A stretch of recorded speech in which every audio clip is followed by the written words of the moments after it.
Hello, welcome back to Recovery Demystified. I'm so excited to have y'all here today. It is another interview episode.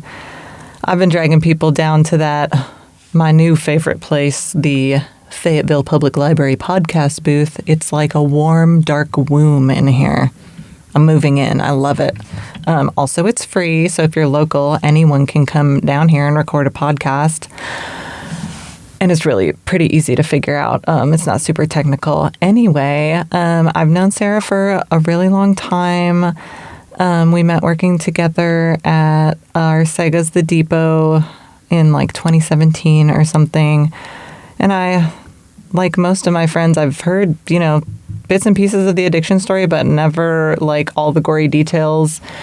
And she lays it out on the line, and her story's it's really intense and fast moving, and I hope that y'all get something out of it. We had a similarity in our stories, which is that both of us, as we went inpatient, were diagnosed with bipolar disorder. And personally, for my story, I got undiagnosed a couple of years ago because as I got sober, I realized I have no symptoms of bipolar disorder. So I was like, wait, do I really have this? Or what the fuck?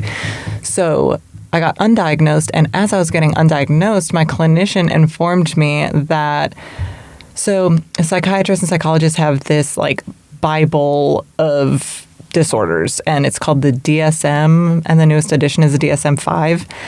And has a diagnostic criteria that they're required to use to diagnose their patients of different mental disorders. And as we went down the list to undiagnose me, in every single category, it says you cannot diagnose someone if their symptoms can be explained by the use of a substance. All of my wacky behavior that caused me to get a bipolar diagnosis was very easily explained by the use of a substance. So what I'm trying to say is it is inherently irresponsible of psychological professionals to be regularly diagnosing people as bipolar, giving them medications for a disorder that they don't have. So I'm telling you this to inform you if you are using substances and also receiving psychiatric diagnoses. If you are being diagnosed with a psychiatric disorder while you are using substances, please do your research, find a responsible clinician, advocate for yourself, because I know that being on 5 different kinds at once of psychiatric medications for bipolar disorder, which I didn't have, absolutely had negative repercussions in my life and made me feel much, much worse. And it was super frustrating down the road to learn that I never had bipolar disorder in the first place, that I just was exhibiting symptoms of alcohol addiction. It's super frustrating. And you want to trust your doctors. You want to trust the medical professionals that you're going to see. But unfortunately, sometimes they have skin in the game from the pharmaceutical companies. And you have to find people that are trustworthy, which is hard if you're all fucked up all the time. But I'm just encouraging you, do your own research and empower yourself and find psychiatric and medical professionals that you can trust. yeah, I'm not bipolar. And no shade. Like, if you are bipolar, it's all good. Some of us are. But I'm not. And it hurt me to be on those psych meds when I didn't need to be. But yeah, I loved talking with Sara today. What a dear, wonderful person. I know this interview is going to help a lot of people. And without further ado, here's the interview with Sara. All right. Hi, Sara. I'm so excited to have you here today. Will you start by introducing yourself? Let us know your pronouns and what makes you Sara. Hi, Early. It's so nice to be here. Thank you for having me. My name's Sara Hiatt, and my pronouns are she, her, and God, what makes me me? So many things, I guess. I don't know. I've never thought about what makes me me. But I guess it's just because I'm here. I'm me, and I just am who I am. And we love me for it. Yes, we do. We love you, Sara. All right. So will you let us know a bit about your journey through your life with addiction and recovery? Maybe start in your childhood. What was it like being a kid? What was it like growing up? When did you first start getting interested in substances? When did it become a problem? And then how was your healing path? Yes, I would absolutely love to tell you all of that. So, yeah, growing up as a kid, I grew up in like Fort Smith, Arkansas, and like I remember from a very young age, like I always like now I look back and I'm like, wow, I really was kind of like raised in a party scene. Like my parents, like we're always like going to like my dad's parents' farm and like out in the country with like all of their friends, and there was just always like beer and, you know, just it was always a huge party, cigarettes and food, and we just lived that way. And, you know, my dad was like I think from what I remember, he was the president of like the Riverfront Blues Society in Fort Smith. And so we were always going to like these big music festivals down in our town, and it was a party, and our whole life was a fucking party. And we went to, you know, Lake Washita. It was a party. We were on the boat. There's just, like I said, our whole life was a party. So, I mean, I remember like I was probably 7, 8, 9, around that age. I can remember me and my childhood friend like picking up cigarette butts off the side of the road, stealing cigarettes from our parents. Like, it was pretty early on, like that we were interested in cigarettes, for one. And it was just because you saw your parents smoking and you were curious, what's this all about? Or do you know where the curiosity came from?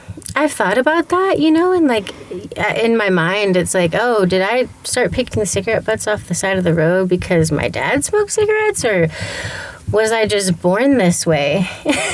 And I was born with the urge to smoke.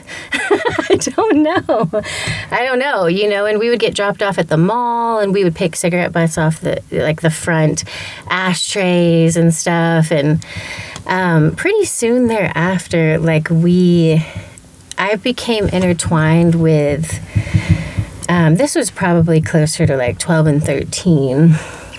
I became intertwined with like an older group of guys.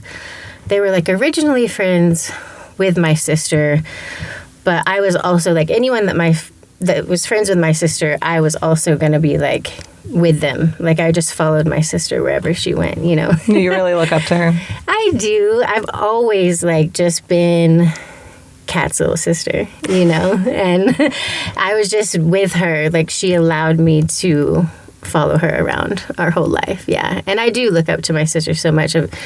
She's definitely like an icon in my life.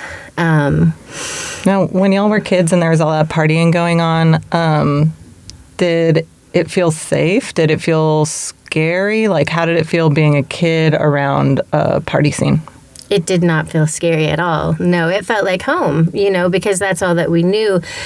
And it wasn't like, we were like smoking meth as a family, but we were raised in like a music scene and a scene where there was like large farm parties, and it felt like home. It didn't feel scary at all. And it was, of course, all that we knew, but it was just our life, and it just felt normal. And there wasn't hard drugs or anything like that. Like I said, it was just cigarettes and booze and stuff and weed.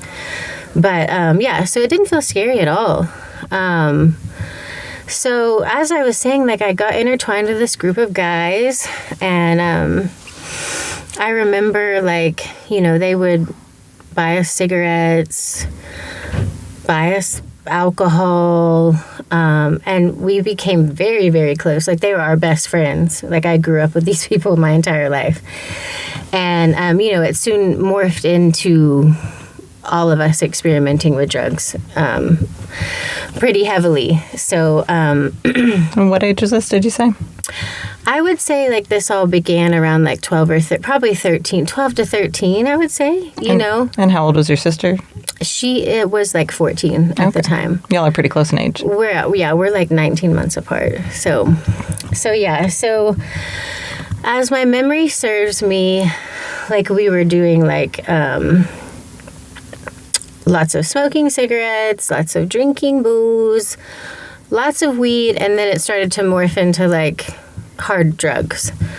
And, like, any drug under the sun. All the drugs, all the time. Like, and I guess, kind of the most famous, like, story of my time, at this point, too, I had a really close group of girlfriends. We were very, very, very close. We did everything together. And we had a really close guy friend who lived right across the street. And one day we walked over across the street, and he said, "Do you guys want to try this?" And we said, "Of course we do." And it was a light bulb with meth in it. A light bulb. We said, "Sign me up." So we started smoking meth, and it was just so normal for us to just walk across the street and start hitting a fucking light bulb. Didn't even blink an eye. At that point in your life, had you ever seen anyone that was, like, strung out on meth? Did you know about negative repercussions, or were you this was your first exposure to it? It was my first exposure. To be quite honest, I probably didn't even know what it was. Yeah. I just had a very, like, strong zest to consume smoke, drink, and drugs. And so this is, we're inching towards 14, 15, 16 at this point. Like, so yeah, we start hitting the glass pipe light bulb thing. And that was a really interesting time in my life. I think I ended up smoking meth for like a year and a half, roughly. And I have, like, memories of, like, me and my girlfriends, like, getting intertwined with one of, like, some dealer. One of my friends was, like, dating him. It's all very blurry, if you can imagine. And we would hang out at this guy's house, like, the dealer's house, and, like, sit and tweak out and, like, color in coloring books and just be fucking weird. And that went on for a while, like a year and a half, like I said. And at the time, too, I mean, we were consuming every other drug under the sun, too. Like, it wasn't just meth. Like, if there was ecstasy around, we're doing it. If there's mushrooms, we're doing it. Acid, we're doing it. If there's, like, we did a lot of Xanax. Tons of Xanax. Do you know... Do you know why did it feel like normal teenage experimentation? Did it feel like escape? Do you know why you were experimenting so hard at that age?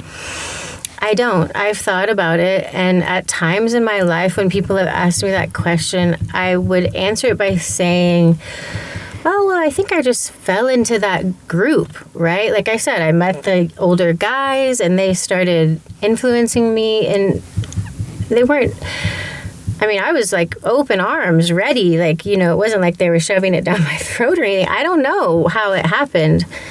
If I just fell into it, or it feels like I was just kind of born that way, like ready to. And then also like Fort Smith there's a lot of readily available substances down there. So it was just kind of the scene, that I fell into, I think, and the area that I lived. And I don't really know, because like one time I went to therapy, and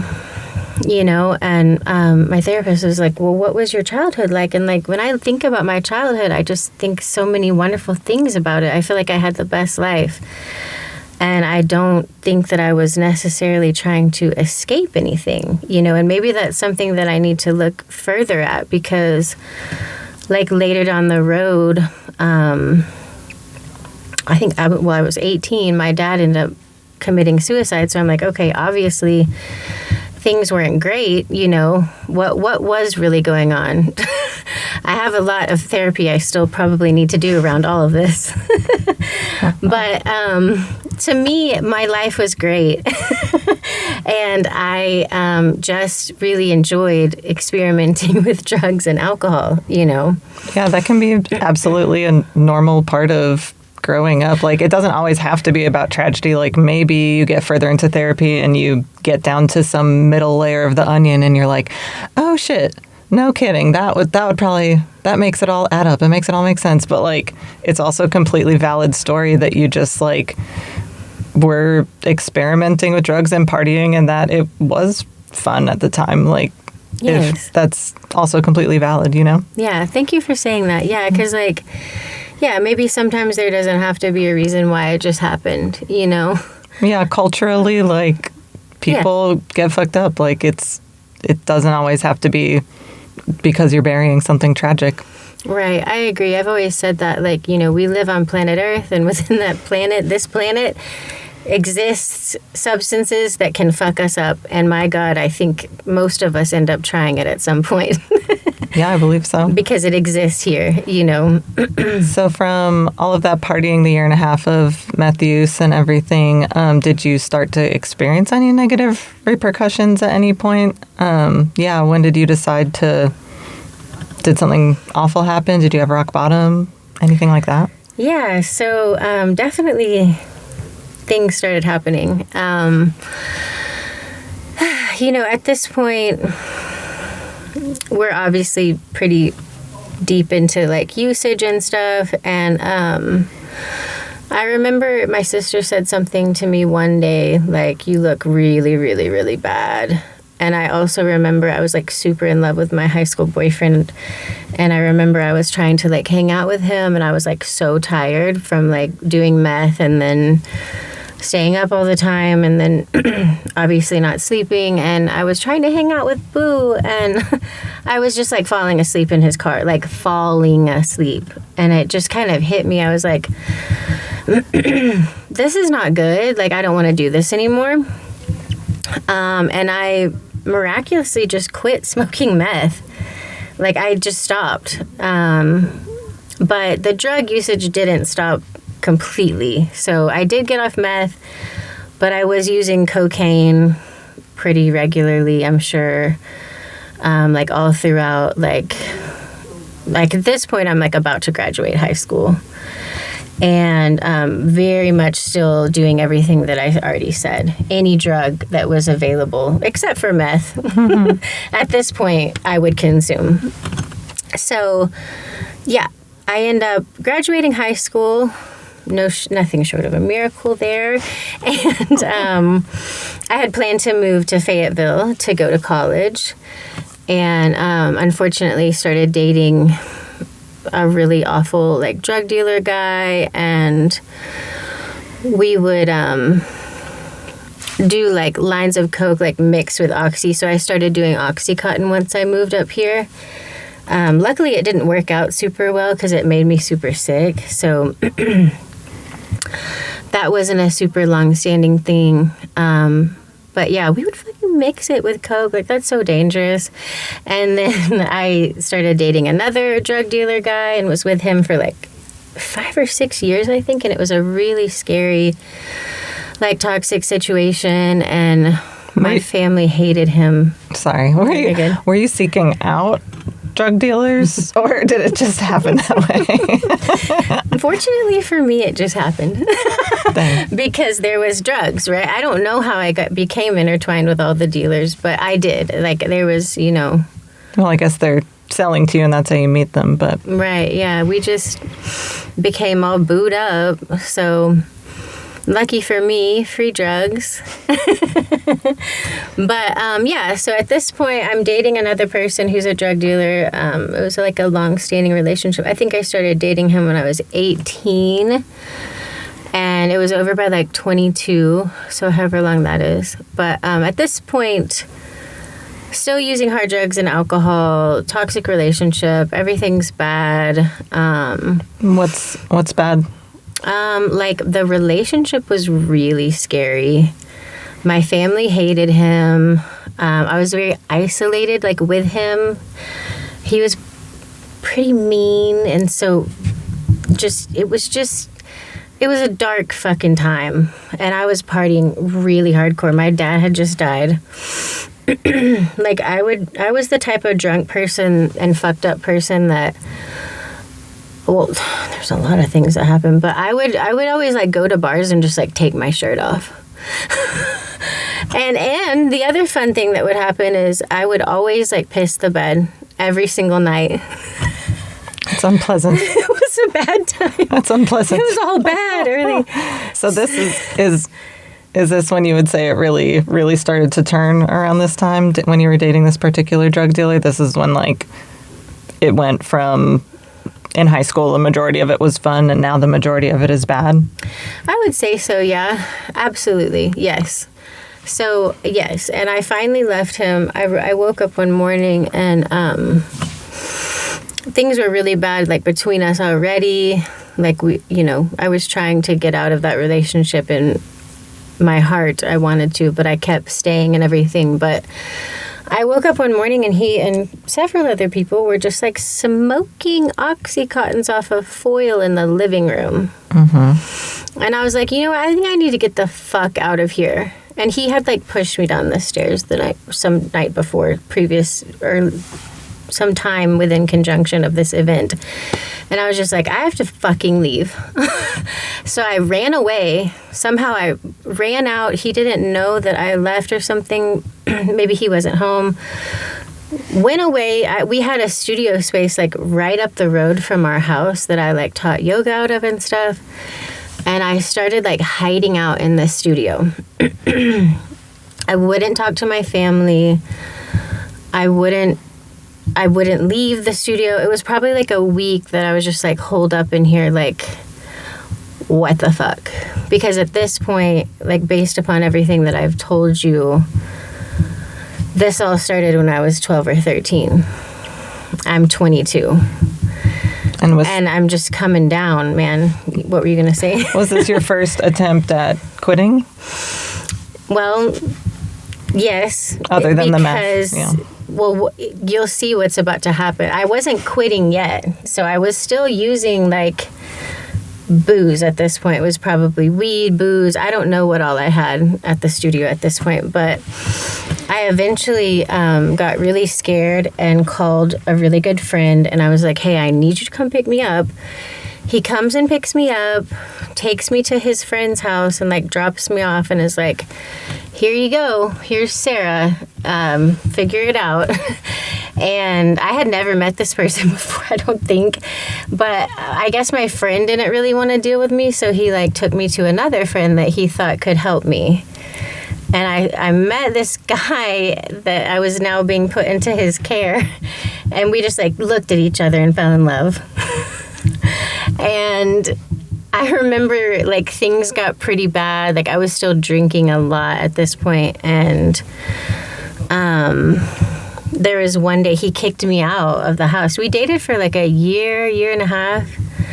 And he kicked me out. And I had, like, a full-blown freak out. Like, I went to one of the neighbors, and I was, like, losing my mind. Went to a restaurant down the road. Ordered a glass of wine. Was freaking out. I was fucked up. Like, so fucking fucked up that they called, this restaurant knew my sister. They called my sister She was working at Arcega's Depot. She's at work. They call my sister and they're like, hey, your sister's here. She's not doing well. You need to come get her. They call my mom. My sister calls my mom because she's at work. And my mom comes and picks me up from the restaurant. She takes me to her house and I'm like, not okay. And I said, I want to kill myself to my mom. And I was like, you need to call an ambulance right now. She did. And they took me in the ambulance and they took me to Washington Regional. And when I woke up, I don't remember a lot, but I think from what I remember, they told me, they were like, you should have died from how much alcohol that you had in your system. Oh my God. And they took me to the psych ward. And I had to stay in the psych ward for an entire fucking week. And I was terrified. I was fucked up. I was coming off of drugs and alcohol. And it was so bad. I mean, I was like losing my mind, like screaming. And yeah, it was a really bad time. And they were like, well, you're bipolar. If you want to get out of here, like they were going to try to keep me for 2 weeks. And I was like, no, I'm not staying here any longer. So my mom came in. We had like a meeting with the doctor. I had to like sign a contract that I would like go to Ozark Guidance for like a certain period of time, like years after I got out. And I got out of the motherfucking psych ward. And I never, ever, ever, 14 years it's been, never touched another drug or another drop of alcohol. Oh my gosh, after exiting the psych ward. I was done. Yeah. That was it early. And I did go to AA for a little bit. I didn't love it, actually. I mean, it was kind of supportive in a way. Like, I liked receiving the chips and stuff like that. It did help for a while. But I had gotten a sponsor and then we were going to like start working the steps. Like I didn't even work the steps because what happened was she was like, I went to her house and we were supposed to start working the steps. But she told me, she was like, you know what? I don't think I'm actually ready to be someone's sponsor. I'm sorry. I thought I was ready, but I'm not. And so I just like never went back to AA after that, but I maintained my sobriety for 14 years. How'd you do that?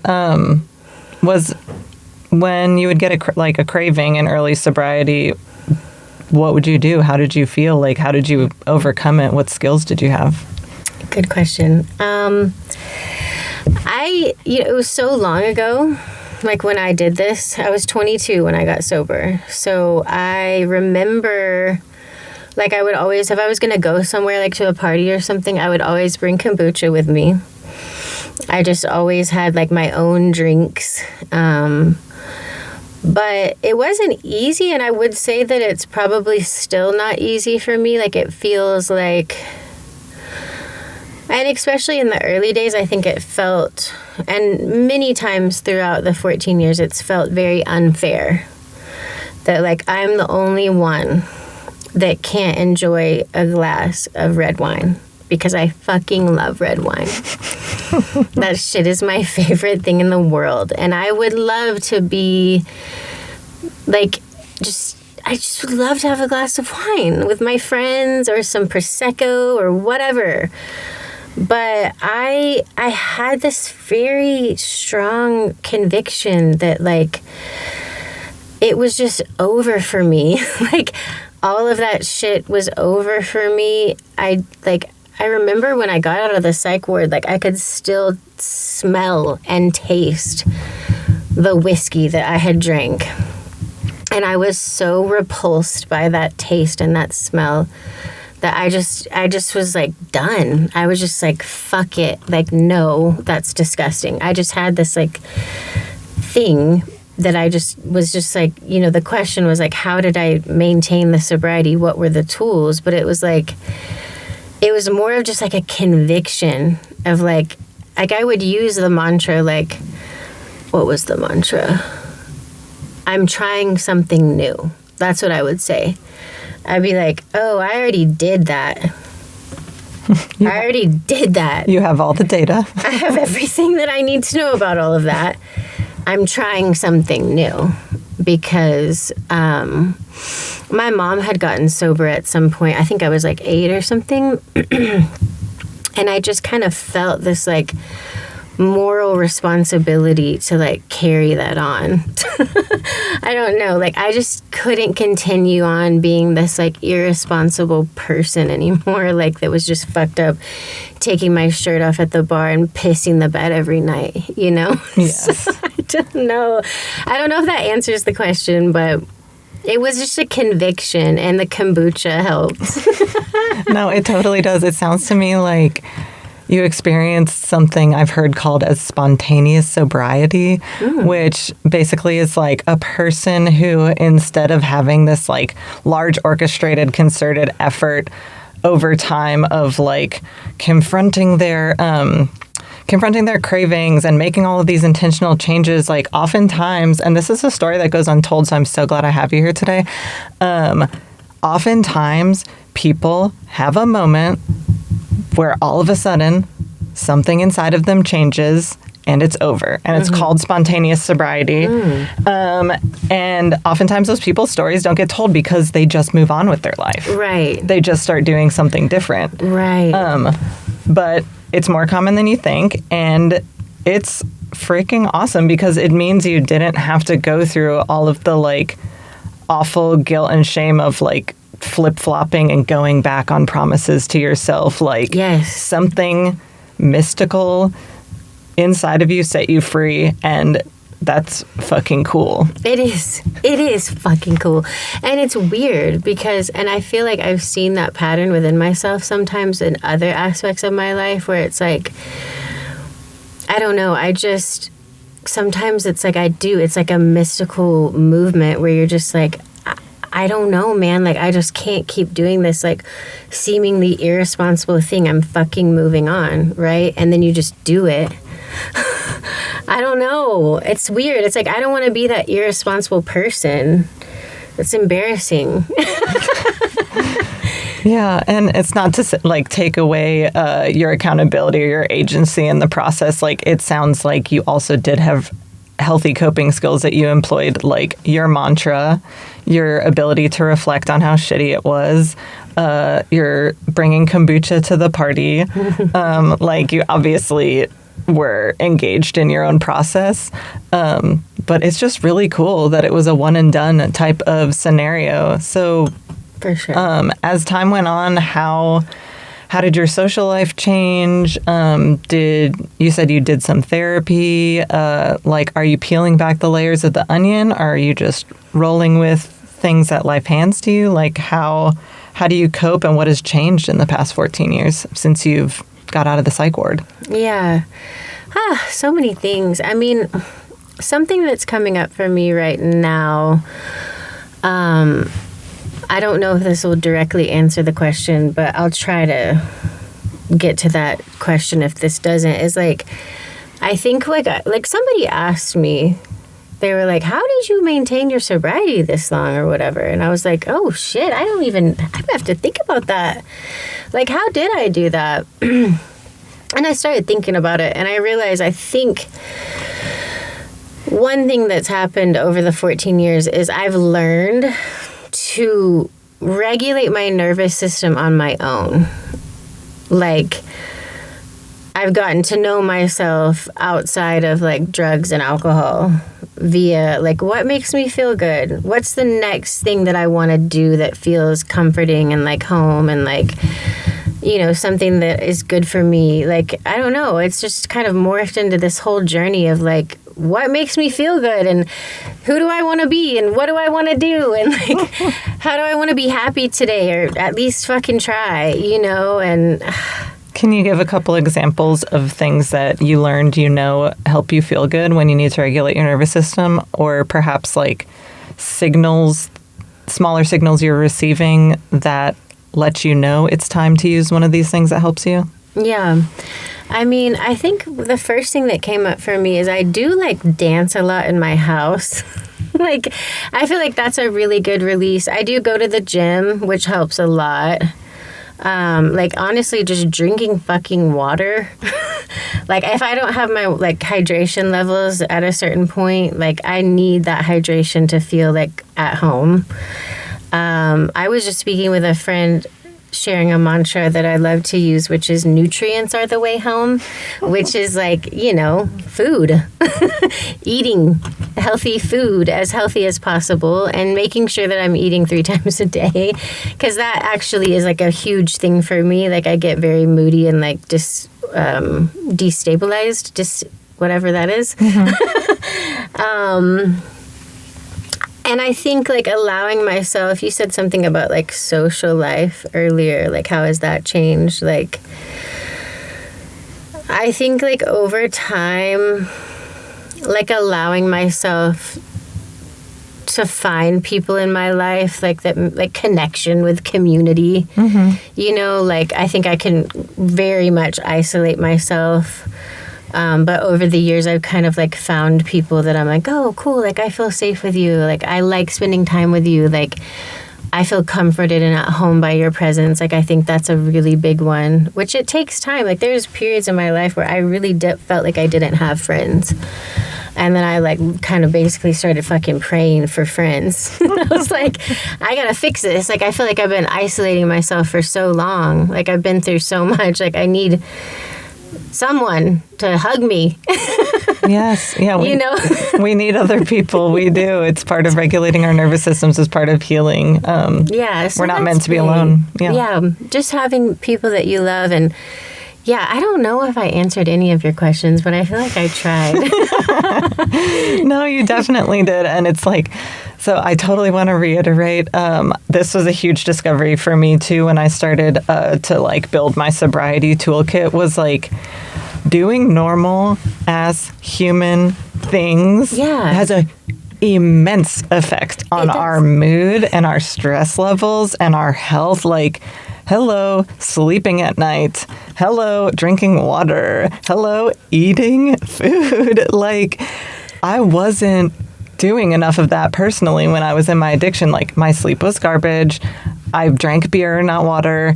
And like, oh, no time for food. Plus, I'm not even hungry. And of course, that's going to make your mental state like crumble and fall apart. And don't diminish the effects of just like absolute baseline human needs and taking care of that shit. Like, yes, I tell people that all the time too that are struggling. Like, I'll speak with people that I know and I'm like, look, you need to treat yourself like you're a fucking baby. Take some water, have a nap, and eat some food. Tell me how you feel. 100%. Yeah, 100%. And moving your body in a way that makes you feel good. That's what I was going to say, too. Yeah, like dance. Go to the gym. Go to the gym, dance in your kitchen, just go for a walk, do a yoga video, like keep trying different body movements, because like our stress and our emotions get lodged in different places in our body. And it sounds like crazy hippie shit, but it's literally not. And when you move your body, it moves the energy around and it releases that stress, and it gives us those like feel good endorphins and hormones and whatnot. You just have to find the way of moving that feels good for you. Right. And these things, like when you first start out, like maybe coming out of an addiction, and you first start out like treating yourself like this little baby that just needs a sip of water and a little nap, it's going to feel agitating and it's not going to feel good, right? You're going to be pissed off. But you do have to step your feet forward every single day and do these basic, normal, little human things.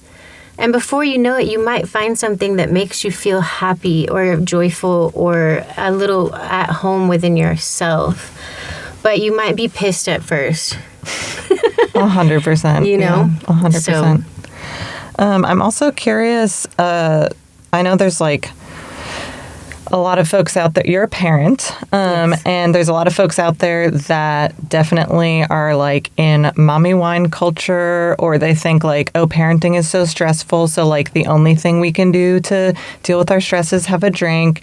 You've been sober the whole time you've been a parent. I'm sure you've encountered stressful times with parenting. How do you cope with, being a parent and being sober? Yeah, good question. I mean, oh, God. Somebody told me once when I was pregnant, they said, parenting is like yoga, where you're trying to get comfortable in a very uncomfortable situation.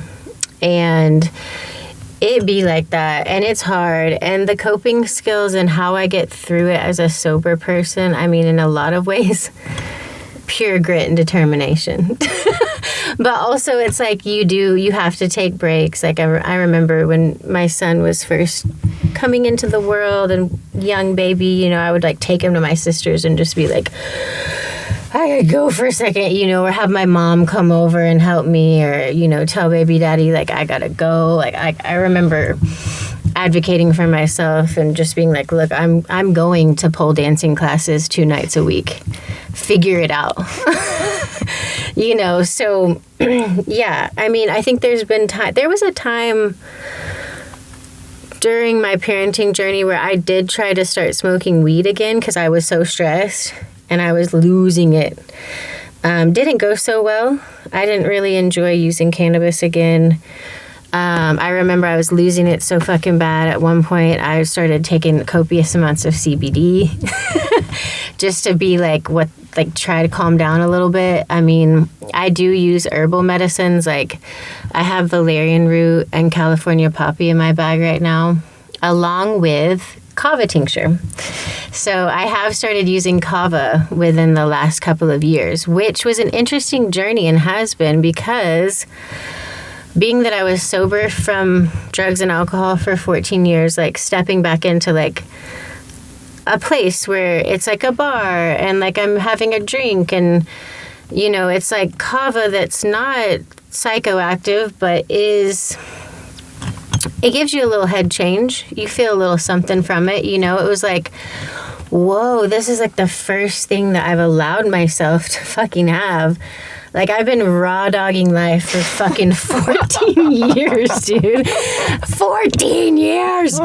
And so finding the plant that is kava, it has been really nice to have something that can kind of calm me down a little bit, because mommy is stressed. Does it fill the wine-shaped hole in your heart? In some ways. Sometimes I get pissed because I'm like, this shit tastes disgusting.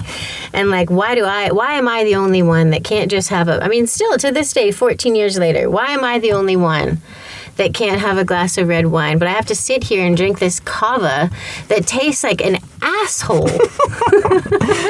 I don't get it. You're not the only one. You know that. You're looking at someone who is another one. But in my sorrow, I feel so alone. But no, you're right. We're in this together. Yeah, and we're not drinking red wine. And, you know, I was talking to my mom this morning on the phone, and we were talking about our sobriety. I said, honey, honestly, one of the things that keeps me sober is I cannot imagine being hungover all the time. That shit blows my mind that people, like, I remember viscerally to this day how that felt, and that people regularly wake up like that. Like, I'm a baby. I can't do it. So I'm staying sober because I don't want a fucking hangover. I can't do it. Yeah, you can't get anything done feeling like that. No, I can't. It was horrible. But I hope that answered the question. It does. Okay. Sarah, who would you be if you let go of that thought of why me?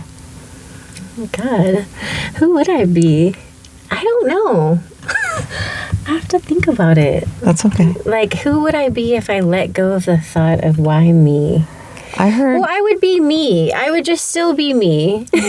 Because, I mean, even though I have that thought, it's like, it doesn't consume me per se, right? Like, it's not like a thought. It's not like a constant thought.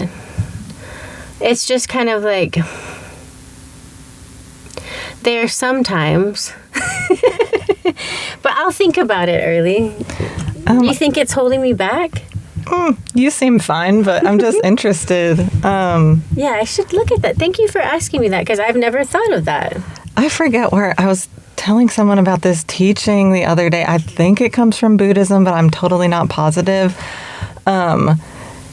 instead, it's like a mind trick. I don't know, you might like it. Instead of thinking in life at all, like, why me about anything, life consists of difficult shit, uncomfortable situations, tragedy, fucking scary things. Like, bad stuff happens all the time to all sorts of people. So instead of thinking, why me, you could think, why not me? I love that. Like, why would I be excluded from the suffering of humanity? Why would I be the only person who doesn't have to experience a challenge? Why not me? Yeah. That is going to take a moment or several days for me to integrate. But what was coming up for me as you were saying that was about alcohol, right? Because I'm saying, like, oh, wow. Well, I'm the only person that can't have a glass of red wine, right? Like, and it's like, is that a blessing? Why not me? Because I don't have to be hungover the next day, you know? But there is that. Do you ever experience that feeling of, like, you see maybe a friend having a nice glass of red wine and you're like, delicious. I used Why to. me? I used to. When I worked at the depot, yeah, I would see people laughing and having mimosas, and I'd be like, Right? "Are you having a nice fucking brunch, bitches?" Right? Like, and all the cocktails. Like, well, I want to try a cocktail. But I won't. But what we don't see is those people leaving that place and, like, vomiting and getting in a fight, and you know what I mean? Right. And, like, then at some point, I don't remember how I healed that part of me. It definitely used to have that, like, thought, waiting tables. Now when I wait tables and I'm serving people alcohol, I either, like, don't think about it at all, or I kind of feel sorry for them. Like, you're doubling the cost of your dinner to drink a carcinogen. I'm, like, not like I'm better. I'm not better than anyone, but, like, I sort of just feel, like, a little bit sorry for them now. Right. I think about, like, I've seen a lot of stuff on the internet. I mean, obviously sobriety is becoming more common. It's almost like it's trending in some ways. Like, not really, but, like, more people are doing it, right? Yeah. The earth is saying, okay, this makes sense, right? And I see people talking about, there's, like, internet videos that are just like, you know, you go out every weekend and you just consume, like, you're just willingly consuming poison. And then you're throwing up and you're sick and everything like that. And I think about that a lot. I think that is, like, say, waiting tables or seeing your friends or whatever. It's like, unfortunately, when I look at my friends and I look at people in the world sitting and having wine and cocktails and stuff, I think to myself, well, yum. But then I think, but the worst part is, you're gonna feel like shit after that. Like, I don't think that you can, look at me, it's been so long since I've had a drink. I don't think you can have alcohol and not feel bad after, right? Like, it basically always kind of feels bad. Like, you're always kind of low-key or high-key hungover, right? Yes. Yes. I haven't had a drink in so long, I forgot. But no, so, like, I look at people and I'm just like, God, you know, yes, that's fun right now, but it's going to suck later. And is it worth it? And that's like a drug in a way. It's like drugs, you know? So, I don't know. That keeps me fucking sober. Not wanting to feel like shit. And why not me? Why not me? Why would I be exempt from suffering? Yeah. Why would I be exempt from the difficulties of humanity? Yeah. Not why me? Why not me? Sarah, I'm also curious. Do you think that there's things what do you think people who've never had an addiction don't understand about how it feels? Like how it feels to be addicted to something? Yeah, what do you think people don't understand about addiction? I think when you're in the throes of an addiction, like, speaking from, like, obviously I just told you all my story and you can see how that went. Like, speaking from my personal experience, I think what I didn't understand, and probably what people don't understand, is how bad it's making you feel and how much it's affecting your life.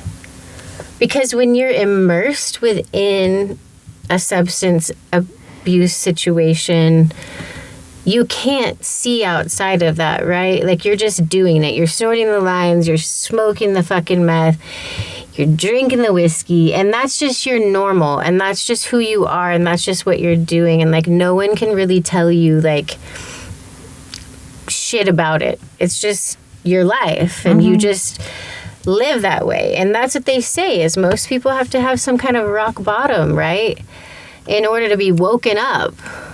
So I guess I would say I think most people don't understand how bad it's making you feel and how much it's affecting your life, because you can't see. It's like a blind spot.